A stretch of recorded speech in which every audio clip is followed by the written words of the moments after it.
Àbákẹ́ ọdún ẹ̀ tún ti wọlé dé. Ọdún ẹ̀ ló dé Aya Popoola ńlá òkú ọdún. Òkú ọdún òdì òsìkú yèdún ọdún rẹ̀ lọ́mọ ṣe. Òní gangan làyájọ́ ọjọ́ bí rẹ̀ Àbákẹ́ Aya Popoola ńlá.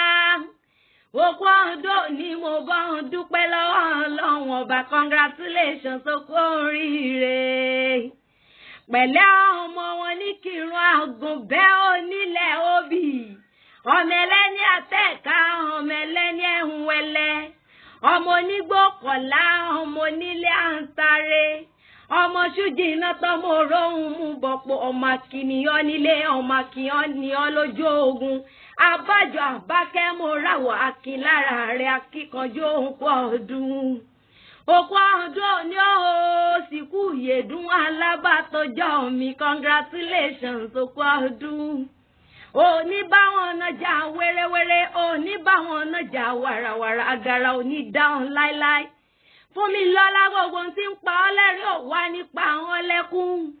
Ayé òní fẹ́ gbà fún ọ lóúnjẹ jẹ, wọn ò nítorí rẹ̀ dúró ìṣẹ́jú kan. Òkú ọdún òní òun rógbó ló ní òun gbogbogbò. Ọdún òwá ní kọ́ ọdún ká má lè rọ́mọ òbí lórí àtẹ, òní pọ̀ ọdún jẹ́ láíláí, òní fẹ́ wọn lùgbà. Congratulations ọ̀rẹ́ mi, aya wọn lẹ́gbàá onísàbí ọmọ gbòǹgbò àkàlà.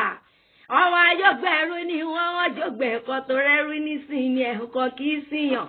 Congratulations òkú ọdún.